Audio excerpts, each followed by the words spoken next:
امروزها در تمام شهرها شخصانی یافت میشوند که بهر آبادانی کشور خود میکشند.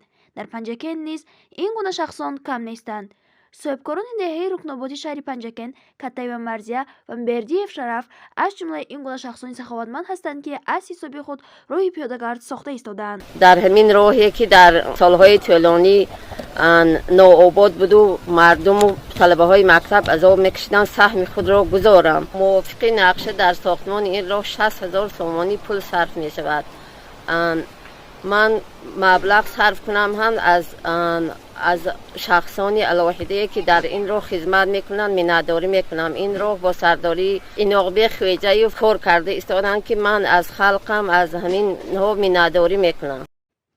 ساکنان دهاتی رکناباد از ساخته ایستادن این راه خرسندی نموده به صاحبکاران کتای و مرزیه و بردیف شرف عرض سپاسی خود را بیان میکنند. خوانندگان مکتب رفتنشان و اهل دهه بسیار دشوار بود. خوانندگان بسیار از اوقات دشواری ها قطع به مکتب می رفتیم.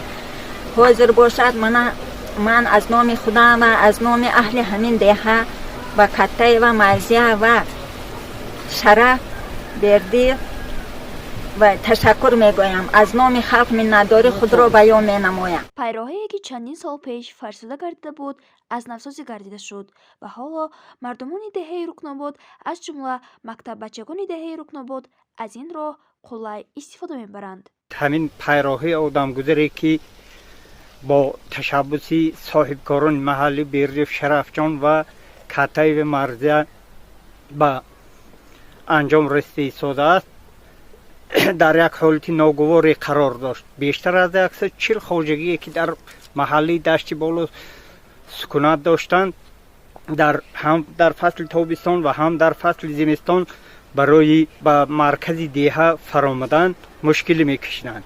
اما مراجعه ساکنان محلی به مقامات های خودیداری محلی همیشه بی جواب میماند.